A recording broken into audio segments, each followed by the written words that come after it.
Amigos e amigas, estamos aqui mais uma vez com o nosso Negros Online. O programa de hoje, ele é um programa histórico, eu posso dizer assim, porque nós temos como convidado uma das mais importantes personalidades do Senado brasileiro de todos os tempos. Negros Online, você sabe, é uma realização da nossa Universidade Zumbi dos Palmares. Estamos com o nosso vestibular em andamento. Venha para Zumbi dos Palmares, aqui você terá os melhores professores, a melhor formação, enfim, o acesso à cultura e à educação para a mobilidade social tão necessária para a comunidade negra e para todo o povo brasileiro. Nós estamos sendo transmitidos todas as nossas mídias sociais e também na BTU e no nosso canal universitário, o Estatuto da Igualdade Racial, lei que completa 15 anos nesse mês de julho. Olha só, uma lei que é de iniciativa do senador Paulo Paim. Desde quando foi deputado na Assembleia Nacional Constituinte, ele já sonhava com um Brasil mais justo, um Brasil sem racismo, um Brasil mais fraterno e contribuiu para o Brasil ter esse documento, que é a Lei 12.288, que foi sancionada em julho de 2010 pelo presidente Luiz Inácio Lula da Silva, sancionada sem vetos. Por isso, nós vamos ouvi-lo sobre esse momento histórico. Essa lei, ela mudou o Brasil, mudou para melhor. Senador Paulo Paim, o senhor está com a palavra para poder discorrer para a gente aqui a importância dessa lei, o que o inspirou, como o senhor vê os dias de hoje, como vê o futuro, para a gente poder continuar avançando na construção da luta contra o racismo, na luta pela igualdade de oportunidades entre negros e não negros. Bom falar com você, Eloy, e dizer, Eloy, que você estava aqui, lado a lado. Você foi um dos melhores ministros da igualdade racial que nós tivemos nesse país. Você foi um dos construtores desse estatuto. Eu apenas, para ilustrar, poderia dizer, Eloy, você sabe tanto quanto ou mais do que eu dessa história, né? Cada detalhe, cada momento difícil que travamos o debate aqui dentro do Senado da República até a aprovação e a promulgação pelo presidente Lula, que foi ali no Itamaraty, né? No Itamaraty, que o presidente Lula sancionou. E permita que eu diga essa frase que está na minha mente, não esqueci.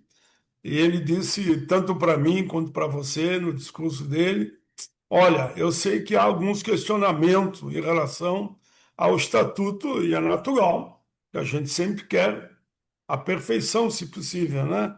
Mas isso é construído com os anos.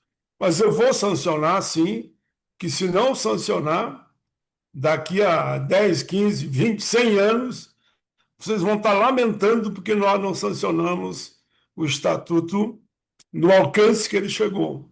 E assim foi sancionado, e nós ficamos bem felizes na época, e o movimento, aos poucos, foi entendendo a importância daquilo que nós chamamos a bússola, a estrela guia, né, da nossa caminhada pelas políticas de combate a todo tipo de racismo e preconceito. Mas só para ilustrar, como eu dizia, para mim foi muito importante a decisão da Assembleia Nacional Constituinte, que decidiu que uma comitiva iria à África do Sul e exigir a libertação do Mandela, aqui os constituintes, né? Então, a comissão foi formada por Carlos Alberto Caó, já falecido, Benedita da Silva, Edmilson Valentim, que encontrei recentemente no aeroporto. Eu meio perdido ali, já que estava, ele me ajudou ali para onde, qual é o portão que eu deveria ir. Domingo Leonelli e João Herman, já falecido. Essa foi a comissão. Fomos lá exigir, em nome da Assembleia Nacional Constituinte, enfim, do povo brasileiro, a libertação do Mandela. Fomos recebidos pela Winnie Mandela. Não deixaram nós chegar onde o Mandela estava, já numa prisão, se eu não me engano, domiciliar, mas não permitiram, o governo do apartheid não permitiu. Mas nos encontramos depois com ele, tanto lá, e no momento que ele veio ao Brasil, nós entregamos aqui para ele uma homenagem, né? A homenagem mais grande, digamos, do Brasil para um chefe de Estado. E ele ainda não era chefe de Estado, como fizemos essa homenagem para ele aqui no Brasil. Mas dizer que, na verdade, no momento que eu recebi das mãos da Winnie Mandela a Carta da Liberdade do Povo Sul-Africano, eu fiquei apaixonado por aquela redação, né? O que que aquela carta dizia. E foi vindo para o Brasil, dialogando com você e com tantos outros militantes dessa causa, é a causa do povo negro, né? Nós, então, chegamos à conclusão que daria para construir o Estatuto da Igualdade Racial.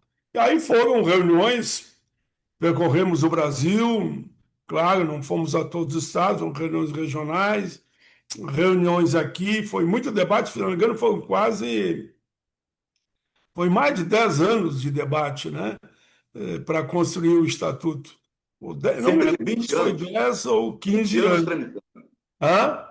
Cerca de 20 anos que o projeto ficou tramitando. De debate, muito debate, viu? A minha memória não é a mesma, viu? Hoje, como atrás, quando nós caminhávamos aqui por dentro do Congresso, nessa peleia. Enfim, deu certo. Queriam dizer que o Estatuto era inconstitucional, foram até o Supremo, mas não conseguiram. O Supremo nos garantiu. E depois de muito debate, muita articulação, tivemos que abrir mão de algumas coisas que para nós eram importantes, mas sim saber dar os passos, né?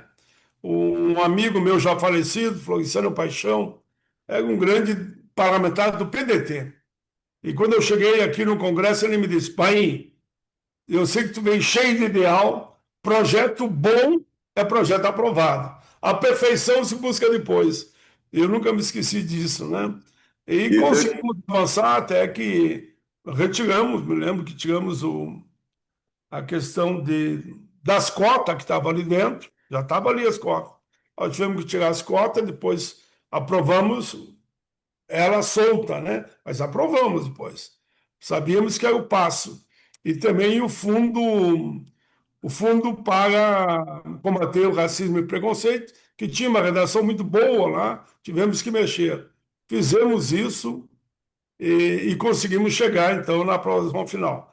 O Estatuto hoje, com certeza, ele cumpre um papel fundamental, ele é um parâmetro.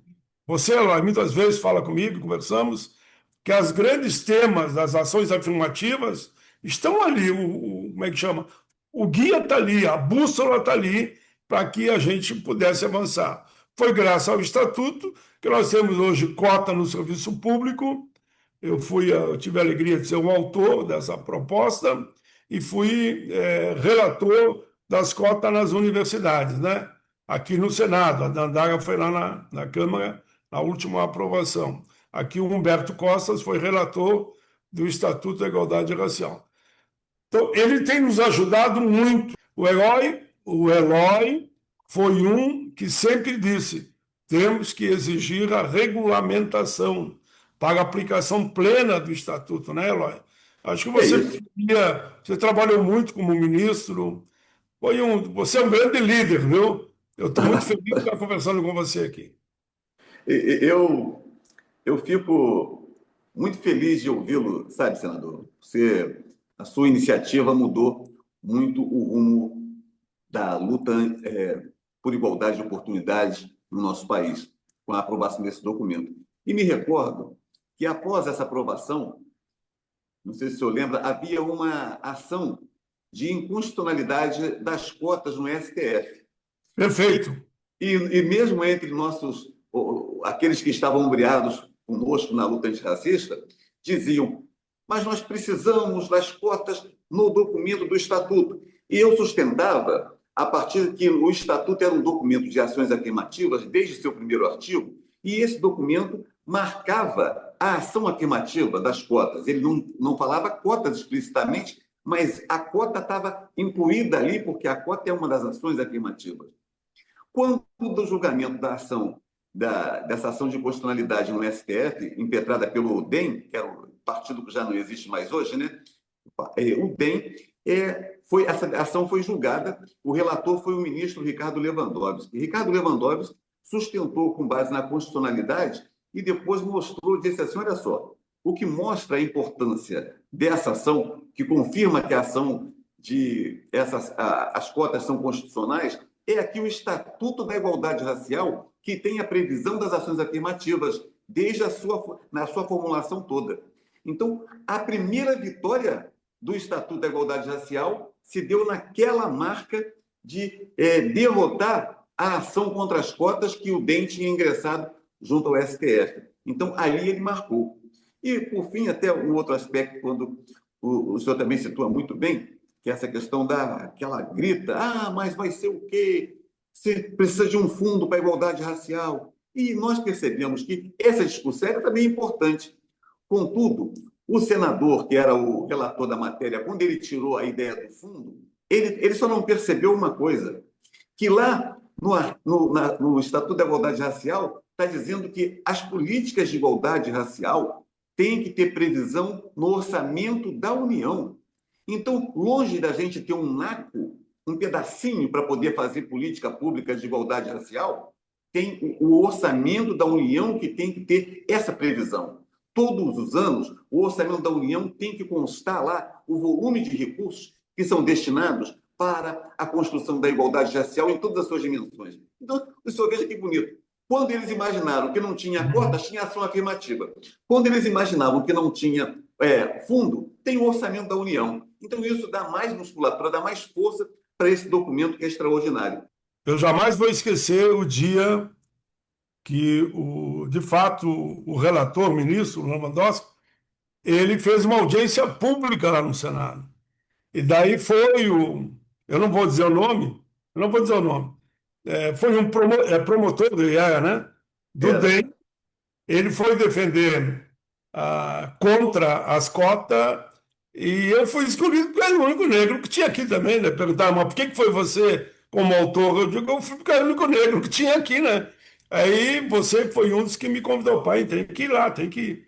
Aí eu fui, só quero contar esse episódio que é menos que um minuto. Ele falou antes que eu, galeria lotada, os juízes tudo ali, e eu fui falar depois do que ele.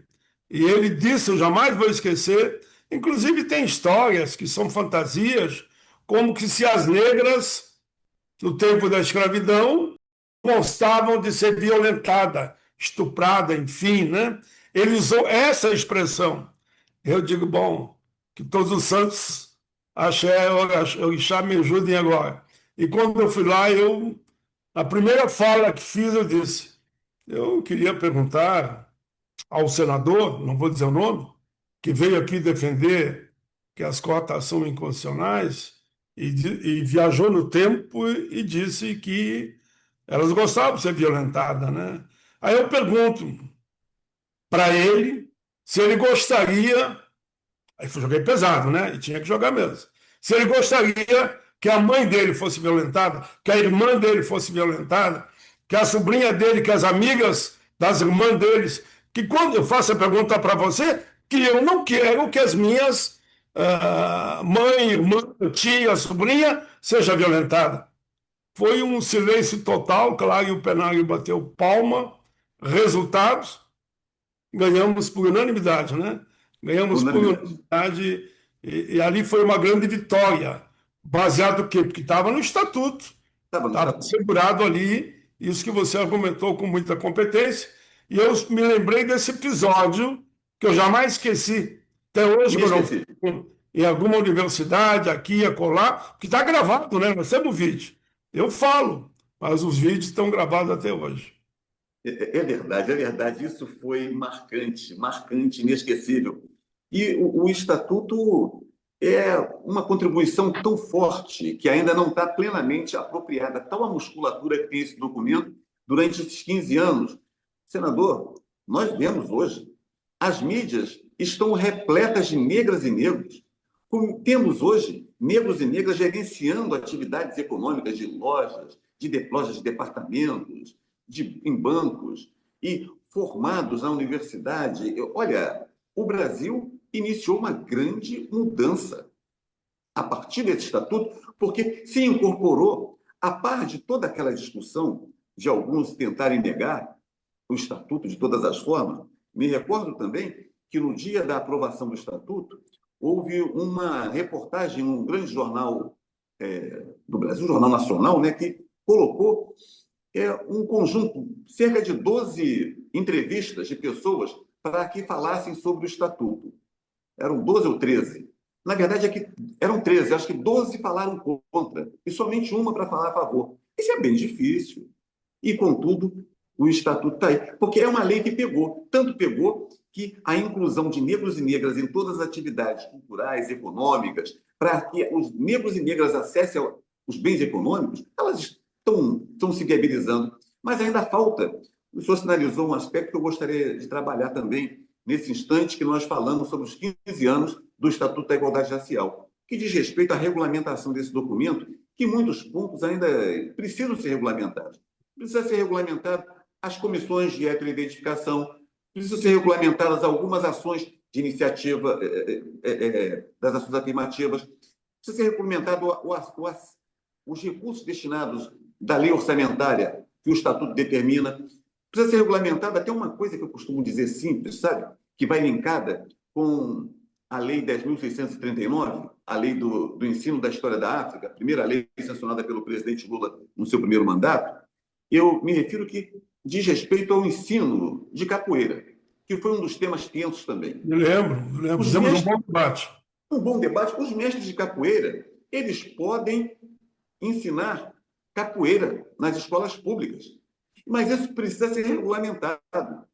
Se for regulamentado pelo governo brasileiro, nós vamos ter regulamentar, chamar o Ministério da Igualdade Racial, Ministério dos Direitos Humanos, Ministério da Educação, Ministério do Trabalho e Emprego. Enfim, você vai criar um ambiente de produzir uns 2 milhões, 3 milhões de professores ensinando capoeira nas escolas e, ao mesmo tempo, falando da história da África. É isso que nós precisamos. A regulamentação é um dos aspectos. É isso também que eu gostaria de compartilhar da sua opinião, como vê isso. Eu insisto nisso, porque a regulamentação dá eficácia à lei. Claro que eu me lembro da dificuldade que nós tínhamos para aprovar qualquer lei aqui antes do Estatuto. Eu diria que, em matéria de legislação, eu dividiria antes do Estatuto e depois do Estatuto. Naquele período, conseguimos, com muita peleia, aprovar o Estatuto, claro, com tudo que ele significa. Mas depois, ligeirinho, me permita, porque eu tenho aqui tomado nota, me permita, aprovamos com muita tranquilidade a instalação e eleição da Frente Parlamentar Mista Antirracismo, a eleição da Comissão Permanente sobre Migração Internacional e Refugiados. Conseguimos avançar também na luta internacional pela eliminação da discriminação nacional, mediante o projeto aqui aprovado. Mas agora, alguns projetos que surgiram a partir do Estatuto. PL 5384, cotas sociais para estudantes de escolas públicas com deficiência, indígenas, pretos, brancos, quilombolas e ainda os institutos federais. Provamos depois, dia 20 de novembro, conversamos muito sobre isso. Só tinha lá nos Estados Unidos o Martin Luther King, baseado no Estatuto e buscando o princípio histórico. Nós, no Brasil, tornamos 20 de novembro feriado nacional, Dia de Zumbi da Consciência Negra. Vocês viram isso que eu estou falando rapidamente? Como eu sou um dos poucos negros aqui no Senado, né? Eu fui autor, eu fui relator. Aprovamos a injúria racial, te lembra a história da injúria? O cara pagava, fazia o crime de racismo e pagava com cesta básica depois. Não, agora injúria racial é crime hediondo, como é o crime de racismo, é cadeia e tem que pagar multa ainda, né? A injúria deixou de ser, que eles alegavam sempre que a injúria, mas foi uma injúria, tá lá, isso é bobagem. Não, agora a injúria tornou crime inafiançável. Pois avançamos também em alguns exemplos, né? Sabe que eu tinha uma luta que vem do meu estado, transformar os lanceiros negros, que tu sabe a história, em heróis da pátria. Foi um inferno aqui, até com o pessoal do Exército eu tive que dialogar, mas conseguimos. Os lanceiros negros, que foram heróis, que foram massacrados quando terminou a Guerra do Rio Grande contra o poder imperial, os lanceiros negros tinham a promessa dos grandes fazendeiros que seriam libertos. Quando fecharam o acordo final, me lembro da frase que está escrita até hoje, que diz: libertem os índios e matem os negros. Alguns conseguiram pela divisa ali do meu estado e não morreram, mas a ampla parte foi assassinado. Tiraram as armas e mataram os negros. Então eu consegui aprovar, nós conseguimos aprovar, não é só eu, né? Os lanceiros negros como herói da pátria. Uma outra grande luta que, com origem no Estatuto, é João Cândido. João Cândido, né? Grande almirante negro, colocamos semente nos heróis da pátria. Aqui no Senado, já aprovamos, com muito debate, com muita luta, para que ele fique entre os heróis da pátria. Uma outra proposta que tem inspirado no Lanceiro Negro é a abordagem policial. Tu vê quase todos os dias a forma como é feita a abordagem policial nesse país em relação a negros e negras. Conseguimos aprovar aqui no Senado, aprovei aqui no Senado, está em última instância lá na Câmara dos Deputados. Enfim, o Cais do Valongo, lembra do Cais do Valongo? Conseguimos aprovar aqui, tudo isso, tudo ajudou. Mas, em resumo, mais de 20 leis, além de algumas que estão para votar, nós conseguimos aprovar baseado na nossa carta maior, na nossa grande lupa, né? A grande farol da liberdade, que é o Estatuto, que você foi um daqueles que nos ajudou muito para estar hoje aqui falando um pouco dessa história. Olha, amigos e amigas do nossa Pneus Online, da nossa Zumbi dos Palmares, vocês veem, essa conversa aqui, ela é fantástica. A oportunidade de ouvir o senador Paulo Paim é uma oportunidade que não ocorre todo dia para ter gente, para alegria da gente, é muito bom. E traz aqui elementos... Só porque tu falou, não vou falar de novo, não, mas para criar a Palmares dentro do governo foi um trabalho muito forte de todos nós, viu? Isso, a Fundação Existe, Cultural Palmares, né? Ganhamos lá por 2 votos, lá, eu era deputado ainda. A Fundação Cultural Palmares foi outra conquista. O fato é que nós temos algumas conquistas que são muito interessantes e estamos avançando bastante. Nós estamos aqui, senador, chegando já ao final do nosso Negros Online, dessa edição comemorativa dos 15 anos do Estatuto da Igualdade Racial, Lei 12.288, de sua autoria, sempre importante destacar, e deixar aqui as suas palavras para promover o futuro da nossa luta antirracista, para proteger a nossa juventude negra, como o senhor já acentuou muito bem, entre tantos outros temas importantes que temos. A juventude negra, as mulheres negras, os trabalhadores negros e negras. E fique à vontade para poder encerrar o nosso programa de Negros Online, da nossa Zumbi dos Palmares, de hoje, aqui com muita alegria, pôde recebê-lo. Permita que eu diga, porque eu sou muito fiel à história. Eu não gosto que apague a história e apague a história de homens e mulheres. Que eu falei, você falou como autor, eu me lembrei de citar o relator. O relator foi Rodolfo Tourinho da Bahia. Não era um homem de esquerda. Ele lutou, trabalhou até que nós conseguimos, na parte dele, ele negociou, inclusive, com Antônio Carlos Magalhães, viu? Para nós aprovar o Estatuto de Igualdade Racial, o relatório que nós tínhamos conseguido na lavra dele, porque o outro lá, que eu não citei o nome, que é um promotor, ele não queria nem a metade daquilo que entrou ali. Mas, enfim, nós conseguimos aprovar. Mas sabe, Eloy, que no encerramento eu usaria uma frase que eu tenho dito: fizemos muito, sim, porque somos poucos no espaço de poder ainda, né? E temos muito ainda por fazer pelo nosso povo e toda a nossa gente. Sabe que há muito pouco tempo atrás veio um presidente de um país da África, e ele esteve visitando alguns estados, e ele disse que ele ficou perplexo não nas universidades, que há um tempo atrás veio um que disse que não tinha um negro na universidade. Agora esse já disse, olha, pô, mudou aqui a cor da universidade. Mas esse foi visitar as Expo Inter, por exemplo, né? Onde expõe lá o gado, os animais e grandes leilões. E ele depois passou aqui. Ele disse, pai, mas eu não vi um único negro produtor que estivesse na Expo Inter apresentando, enfim, o trabalho que ele fez, a história do espaço dele, da fazenda dele, enfim. Eu vi fazendo limpeza lá. Mas aí aquilo que tu falou, que dele a reforma agrária, quando eles deram a liberdade para os negros, só que tu sabe, todo mundo sabe, né? Não nos deram nada. Não nos deram direito a estudar, não deram direito a trabalhar, não deram ferramenta, não deram terra, não deram nada. Mas vieram do exterior, né?